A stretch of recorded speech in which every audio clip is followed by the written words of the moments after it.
Hello friends, welcome to Sojourn institute. आज हम लोग सर्कल्स के अगले लेक्चर में चल रहे हैं।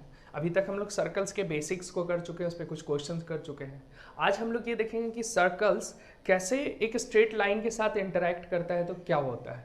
हम लोग ये जानते हैं कि एक सर्कल अगर एक लाइन के साथ इंटरैक्ट करे तो तीन तरीके से इंटरैक्ट कर सकता है। एक तो इसका इंटरसेक्शन दो पॉइंट पर हो सकता है, सर्कल को दो पॉइंट पे इंटरसेक्ट करेगा।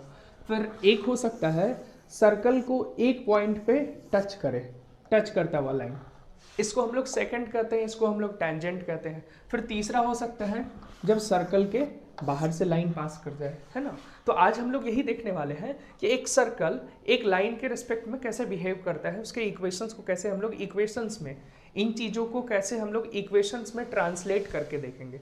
क्योंकि आमतौर पे ये होता है कि सर्कल्स के हम लोग इक्वेशंस में जैसे ही बनाते हैं हम लोग उसको ये समझ नहीं पाते, उसकी एक पिक्चर दिमाग में नहीं बना पाते। तो हम लोग इसको पिक्चर बनाते हुए देखेंगे कि कैसे सर्कल के टेंजेंट्स सेकंड या फिर सर्कल के बाहर लाइन लाई करता है, उसके कंडीशंस क्या होंगे, तो उसके पिक्चराइज कैसे हम लोग कर सकते हैं। तो हम लोग शुरू करते हैं, बेसिक से शुरू करेंगे। हमारा टॉपिक है a line with respect to a circle.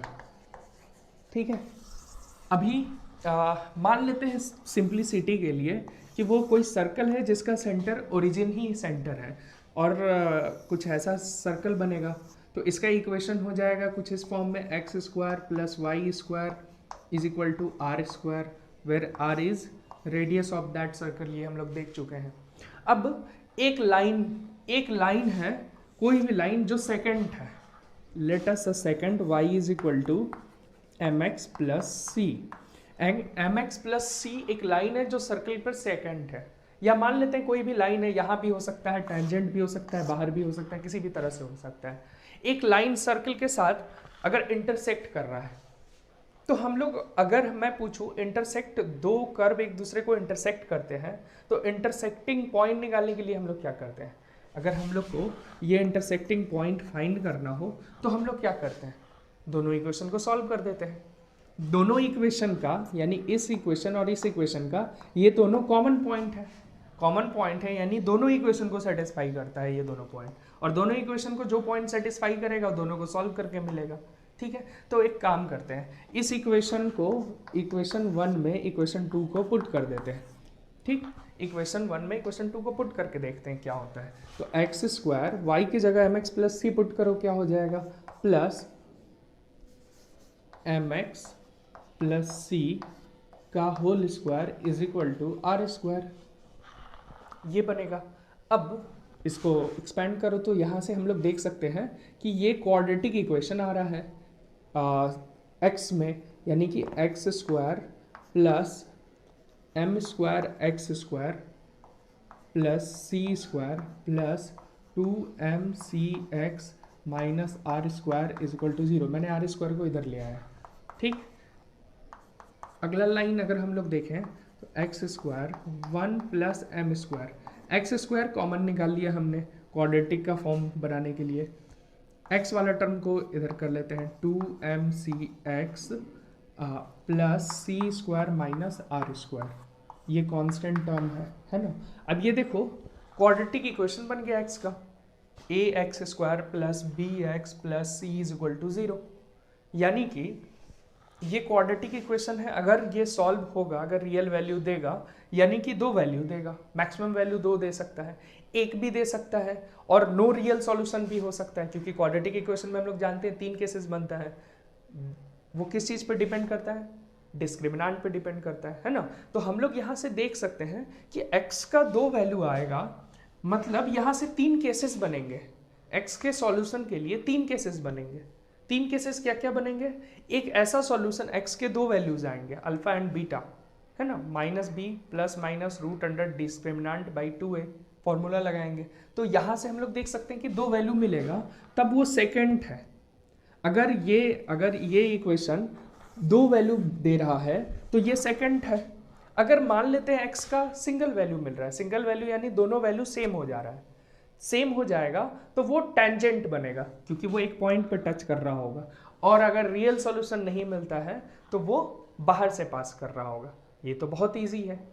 लेकिन अभी हम लोग को ये भी देखना है कि पहले टेंजेंट और क्या होता है, टेंजेंट को कैसे हम लोग डिफाइन करते हैं, और फिर आगे हम लोग देखेंगे कि टेंजेंट से नॉर्मल कैसे हम लोग बनाते हैं। ये सब कुछ हम लोग देखने वाले हैं। लेकिन अभी इसको सॉल्व करेंगे तो हमारे पास मैथमेटिकली 3 केस बनेगा। 3 केस क्या क्या बनेगा जरा सा देखो। एक केस होगा जिसमें डिस्क्रिमिनांट ग्रेटर देन 0 होगा, दूसरा केस होगा जिसमें डिस्क्रिमिनांट इक्वल टू 0 होगा, और तीसरा केस होगा जिसमें डिस्क्रिमिनांट लेस देन 0 होगा। इस केस में 2 रियल सॉल्यूशन, 2 रियल सॉल्यूशन होगा। इस केस में 1 इक्वल हो जाएगा 1 सॉल्यूशन, हम लोग कह सकते हैं 1 रियल सॉल्यूशन। 1 इसलिए मैं लिख रहा हूं क्योंकि दोनों इक्वल हो जाएंगे इस केस, डिस्क्रिमिनांट जब 0 होगा तो। तीसरा जो केस बनेगा इसमें नो रियल सॉल्यूशन। ठीक, अब डिस्क्रिमिनांट पहले होगा क्या ये हम लोग निकाल लेते हैं। तो मैं यहां पे निकालता हूं। डिस्क्रिमिनांट हमारा हो जाएगा बी स्क्वायर माइनस 4ac, यानी कि 4m square c square, B की जगह 2mc है, 4m square c square minus 4ac, a का value 1 plus m square, c square minus r square, यानी कि 1 plus m square into c square minus r square. ये बन गया हमारे पास। इसको अगर सिंप्लीफाई करें तो 4m square c square minus 4c square, 4c square, फिर माइनस 4r स्क्वायर, फिर 1 को c से 1 को r से हो गया, फिर m square c square plus 4m square c square minus m square r square minus 4m, आगे लिखता हूँ m स्क्वायर आर स्क्वायर। ठीक है, मैंने 4 से मल्टीप्लाई भी कर दिया है।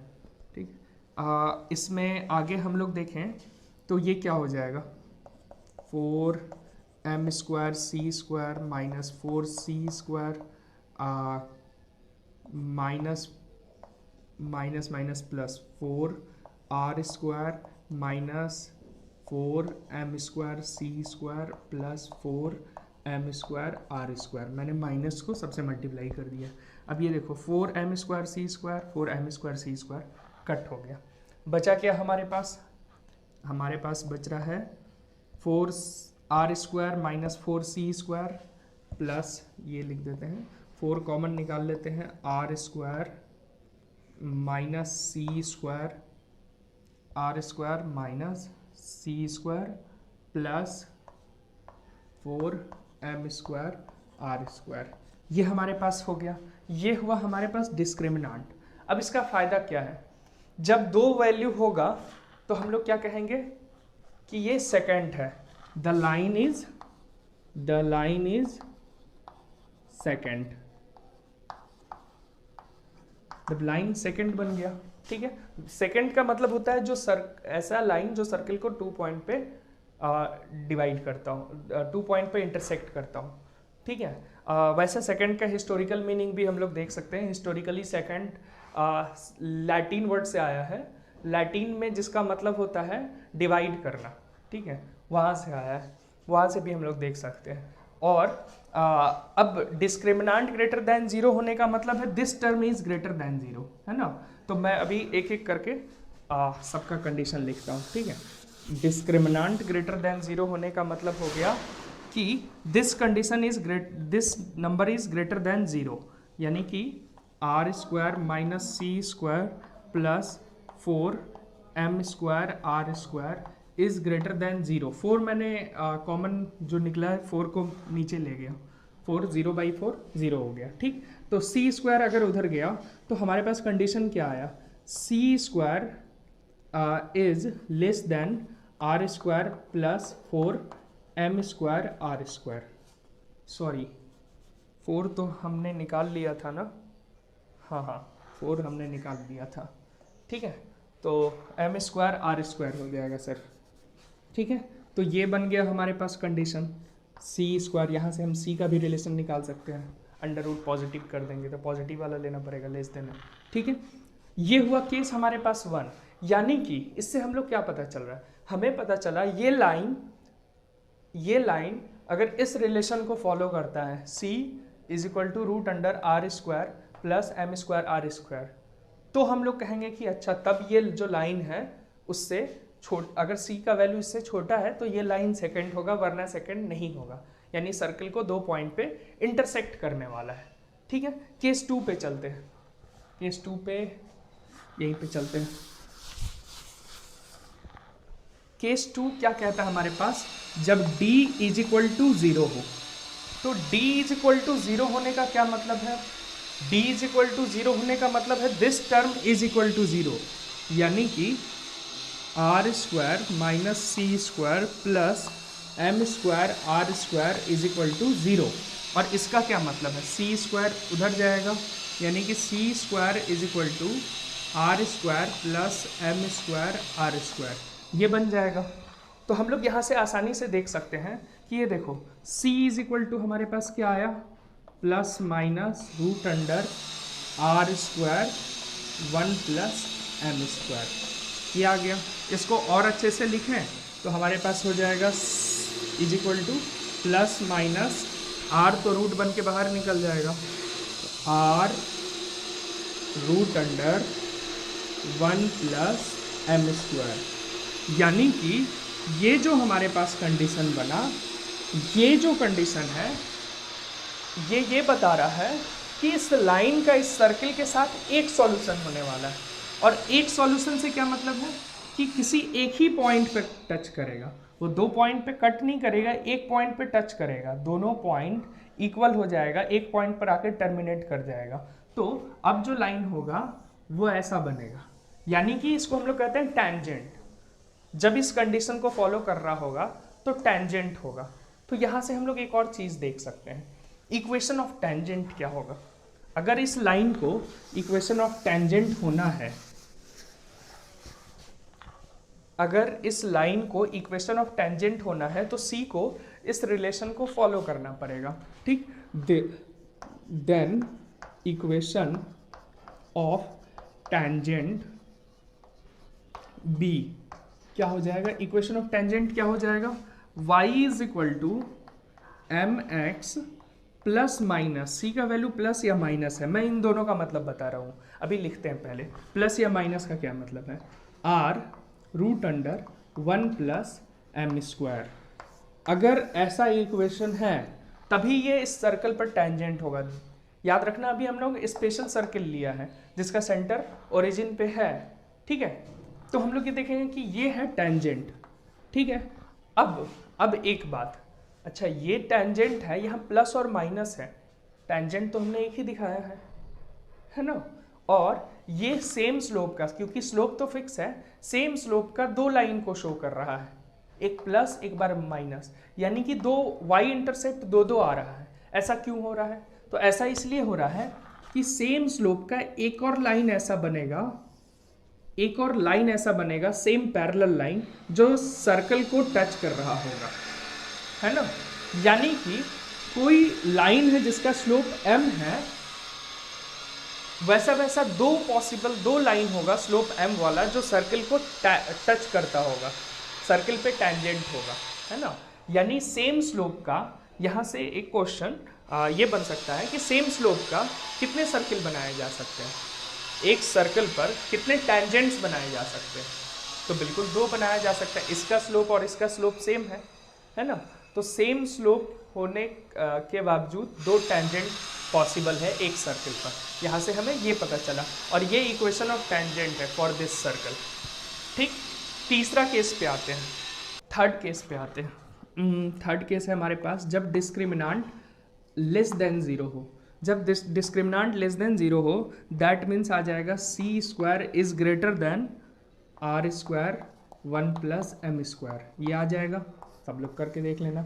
जब इस रिलेशन को शो कर रहा हो तो वैसे केस में सर्कल, यानी कि ये सी का वैल्यू ही डिसाइड कर रहा है, वैसे केस में ये the line lies outside the circle. इससे हम लोगों ने ये कंक्लूजन निकाला, यानी कि एक लाइन है y is equal to m x plus c. बस इस इक्वेशन को देख करके, एक लाइन और एक सर्कल का इक्वेशन दिया है, इसे देख करके हम बता सकते हैं सिर्फ इसके कांस्टेंट टर्म को देख करके कि सर्कल पर ये टेंजेंट है, सेकेंट है, या फिर आउटसाइड लाई कर रहा है। ठीक है, तो यही था हमारे पास एक लाइन का interaction with respect to a circle, लेकिन हमने पर्टिकुलर केस लिया है। अब हम लोग इसको एक जनरल केस बनाना हो, तो मान लो, इसे मैं रब कर रहा हूं, तो हमारे पास जो सर्कल होगा वो कुछ ऐसा होगा, ये x1 y1 पे सेंटर हो जाएगा, है ना, x1 y1 पे सेंटर हो जाएगा।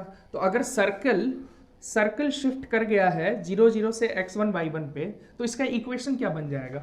इसका शिफ्टिंग ऑफ ग्राफ हम लोग लगा सकते हैं। शिफ्टिंग ऑफ ग्राफ क्या कहता है?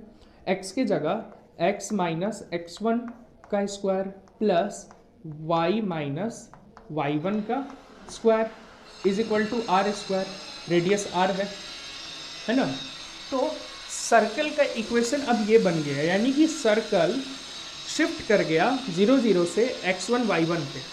अगर सर्कल शिफ्ट होकर के यहाँ आ गया है तो ये हम लोग कह सकते हैं कि इसका जो टेंजेंट है, पहले सर्कल यहाँ था, इसका टेंजेंट ऐसा था या सेकेंड ऐसा था, ये भी सेम तरीके से ये भी शिफ्ट हो जाएगा। अगर टेंजेंट रहना है तो टेंजेंट यहाँ आ जाएगा, टेंजेंट भी उतना ही शिफ्ट होगा, है ना, क्योंकि रेडियस तो फिक्स है। तो यानी कि अब इसके लिए जो इक्वेशन ऑफ टेंजेंट बनेगा, बाकी सारा कंडीशन तो हम लोग कर लेंगे, है ना, बाकी सारा कंडीशन तो कर ही लेंगे, लेकिन इक्वेशन ऑफ टेंजेंट की अगर हमें बात करनी है कि ये सर्कल पर y is equal to m x plus c, इसे मैं रब कर रहा हूँ, y is equal to m x plus c, ये इस सर्कल पर टेंजेंट है या नहीं, या कब है, तो उसे देखना है ना। तो टेंजेंट भी हमारा शिफ्ट हो गया, टेंजेंट शिफ्ट हो गया। टेंजेंट का पहले इसके लिए इक्वेशन क्या था? y is equal to m x plus minus r root under 1 plus m square. ठीक है, ये आया था। तो अब इसे भी शिफ्ट होना पड़ेगा, यानी कि y में शिफ्टिंग आएगा y माइनस y1 और x में शिफ्टिंग आएगा x माइनस x1, यानी कि x1 y1 की तरफ शिफ्ट कर गया पूरा का पूरा लाइन। और ये तो यही रहेगा plus minus r root under 1 plus m square, यहाँ से भी देख सकते हैं, है ना। ये इक्वेशन ऑफ टेंजेंट हो गया। लेकिन अब कांस्टेंट टर्म क्या है? सिर्फ ये नहीं है, देखो अब उसमें y1 और mx1 दोनों ही ऐड हो गया है, माइनस mx1 प्लस y1 उधर जाएगा। अगर लिखना हो y is equal to m x, ये हो जाएगा plus y1 minus mx1 plus minus r root under 1 plus m square, इस फॉर्म में होगा। और ये जो कांस्टेंट टर्म है इस बार वो होगा पूरा ये टर्म, है ना। यानी कि कांस्टेंट टर्म को अब होना पड़ेगा y1 माइनस mx1, यहाँ मल्टीप्लीकेशन है, mx1 plus minus r root under 1 plus m square, यही कांस्टेंट टर्म हमारा बनेगा। देखो यहाँ भी दो वैल्यू आ रहा है, एक प्लस वाला और एक माइनस वाला। जैसे जैसे दो वैल्यू हम लोग लेंगे, एक टेंजेंट इधर होगा तो एक टेंजेंट इधर हो जाएगा, ठीक उसके पैरेलल, है ना। तो ये हम लोग देख सकते हैं कि कैसे सर्कल के शिफ्टिंग से ही हम लोग देख रहे हैं। वेयर अगर लिखना है, वेयर x1 y1 क्या है? x1 y1 is centre of circle. ठीक है, तो यहाँ से हम लोग देख सकते हैं कि सेंटर के लिए इक्वेशन ये बनेगा। फिर अगले क्लास में हम लोग पर्टिकुलरली बात करेंगे सर्कल के जनरल इक्वेशन से कैसे टेंजेंट फाइंड करें। तो आज इतना ही, अभी इतना ही रखते हैं, मिलते हैं अगले क्लास में।